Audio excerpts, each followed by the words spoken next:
saudaraku sekalian, tinggalkan sejenak kesibukan Anda. Mari sempatkan waktu belajar bersama memahami penggenapan nubuat kepada Rasul Yohanes tentang ketujuh malaikat dan ketujuh sangkakala yang akan dibunyikan sebagai tanda kedatangan Tuhan Yesus yang kedua. Dan ketika anak domba itu membuka meterai yang ketujuh, maka sunyi senyaplah di sorga, kira-kira setengah jam lamanya. Lalu aku melihat ketujuh malaikat yang berdiri di hadapan Allah, dan kepada mereka diberikan tujuh sangkakala. Dan ketujuh malaikat yang memegang ketujuh sangkakala itu bersiap-siap untuk meniup sangkakala. Lalu malaikat yang pertama meniup sangkakalanya, dan terjadilah hujan es dan api bercampur darah, dan semuanya itu dilemparkan ke bumi, maka terbakarlah sepertiga dari bumi dan sepertiga dari pohon-pohon, dan hanguslah seluruh rumput-rumputan hijau. Strategi bumi hangus digunakan Jerman, membakar semua tumbuhan di area musuh. Sudah terlaksana dan digenapi dalam Perang Dunia Pertama, sebuah perang global yang terpusat di Eropa, dimulai pada tanggal 28 Juli 1914 sampai 11 November 1918.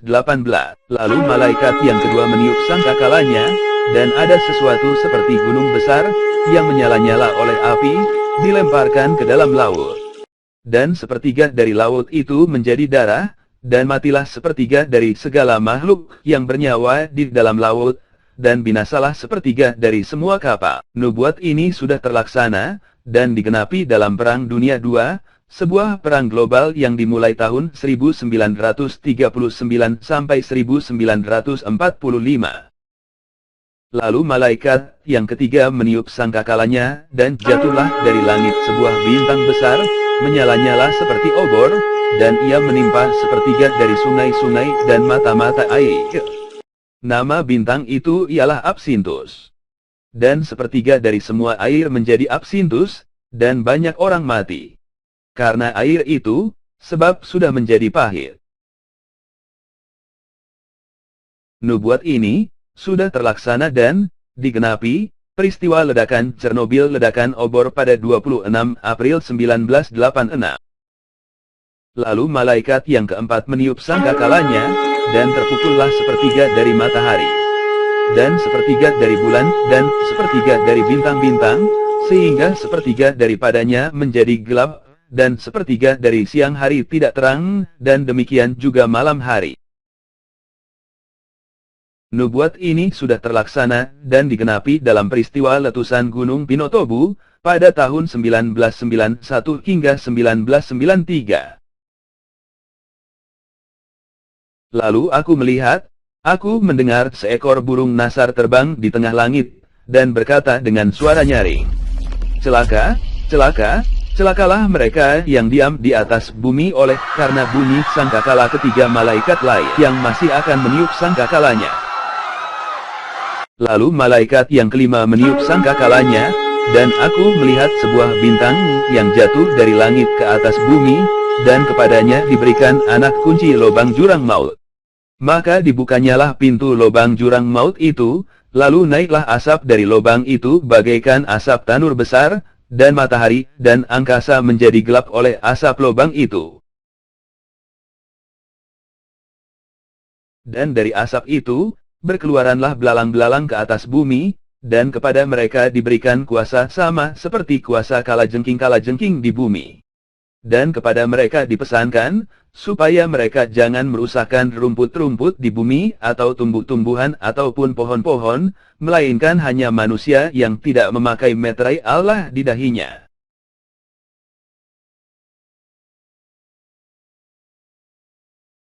Dan pada masa itu orang-orang akan mencari maut, tetapi mereka tidak akan menemukannya, dan mereka akan ingin mati, tetapi maut lari dari mereka. Ayat ini menggambarkan para pelaku bom bunuh diri yang berhasil digagalkan. Bapak kita Rasul Yohanes sepertinya diberi penglihatan helikopter tempur Apache yang menyerupai deskripsi ayatnya. Dan rupa belalang-belalang itu sama seperti kuda yang disiapkan untuk peperangan, dan di atas kepala mereka ada sesuatu yang menyerupai mahkota emas, dan muka mereka sama seperti muka manusia. dan ekor mereka sama seperti kalajengking dan ada sengatnya, dan di dalam ekor mereka itu terdapat kuasa mereka untuk menyakiti manusia, 5 bulan lamanya. Celaka yang pertama sudah lewat. Sekarang akan menyusul 2 celaka lagi. Lalu malaikat yang keenam meniup sangkakalanya, dan aku mendengar suatu suara keluar dari keempat tanduk mezbah emas yang di hadapan Allah, dan berkata kepada malaikat yang keenam, yang memegang sangkakala itu, lepaskanlah keempat malaikat yang terikat dekat sungai besar Eufrat itu. Maka dilepaskanlah keempat malaikat yang telah disiapkan bagi jam dan hari, bulan dan tahun untuk membunuh sepertiga dari umat manusia. Celaka yang pertama sudah lewat. Sekarang akan menyusul 2 celaka lagi. Nubuat ini sudah tergenapi dan masih akan digenapi lagi, antara lain. Perang Irak, tahun 2003 sampai 2011. Perang Suriah, dimulai pada tanggal 15 Maret 2011 sampai sekarang. ISIS, pada Juni 2014, dan sudah dikalahkan, namun sel-sel barunya terus berkembang di berbagai tempat. Perhatikan saudaraku, Perang Suriah juga menggenapi nubuat Nabi Yesaya, dalam Yesaya 17 ayat 1, yang berbunyi, sesungguhnya, Damsyik tidak akan tetap sebagai kota, nanti menjadi suatu timbunan reruntuhan. Kampung-kampungnya akan ditinggalkan selama-lamanya dan menjadi tempat bagi kawanan-kawanan ternak, yang berbaring dengan tidak diganggu oleh siapapun. Mari kita perhatikan, sebagian besar kota Damsyik atau Damaskus saat ini sudah menjadi puing-puing reruntuhan, dan ditinggalkan penduduknya yang pergi mengungsi akibat perang Suriah. Ini bukti nyata kebenaran nubuat dalam Alkitab kita. Tetapi manusia lain, yang tidak mati oleh malapetaka itu, tidak juga bertobat dari perbuatan tangan mereka, mereka tidak berhenti menyembah roh-roh jahat, dan berhala-berhala dari emas dan perak, dari tembaga, batu dan kayu yang tidak dapat melihat atau mendengar atau berjalan, dan mereka tidak bertobat daripada pembunuhan, sihir, percabulan dan pencurian. Jadi secara keseluruhan seiring perjalanan waktu dalam kehidupan kita, sudah ada 6 sangkakala yang telah berbunyi sebagai penggenapan tanda kedatangan Yesus, yakni sangkakala pertama, Perang Dunia Pertama, tahun 1914-1918, Wahyu 8 ayat 7. Sangkakala kedua, Perang Dunia Kedua, tahun 1939-1945, Wahyu 8 ayat 8.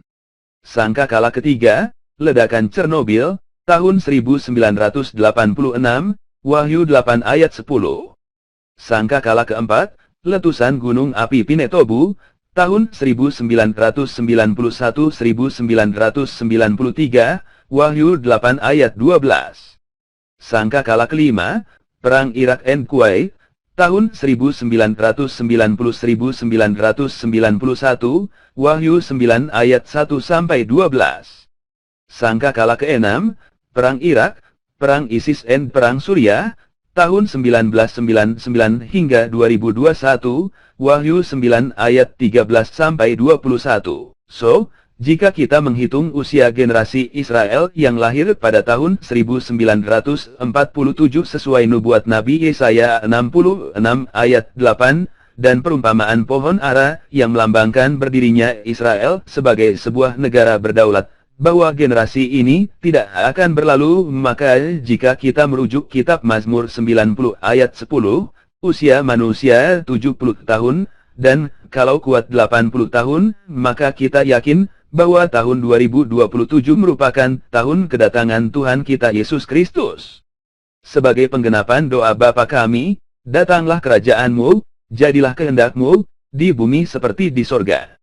Sekaligus penggenapan nubuat Matius 24 ayat 31, 1 Tesalonika 4 ayat 16, dan Wahyu 10 ayat 7. Perhatikan bahwa di awal tahun 2020, seluruh dunia mulai memasuki masa kesukaran, dengan adanya COVID-19, dan masa kesukaran akan jadi besar, saat muncul si Antikristus, tak lama setelah Israel membangun bait suci yang ketiga, di sisa masa 3,5 tahun sebelum kedatangan Tuhan Yesus. Antikristus ini akan menghentikan korban bakaran di bait suci, mendirikan patungnya, dan menyebabkan semua orang menggunakan tanda atau alat dalam tangan kanan atau dahinya untuk bertransaksi jual beli atau mewajibkan penggunaan teknologi implan yang sekarang lagi booming di negara Swedia.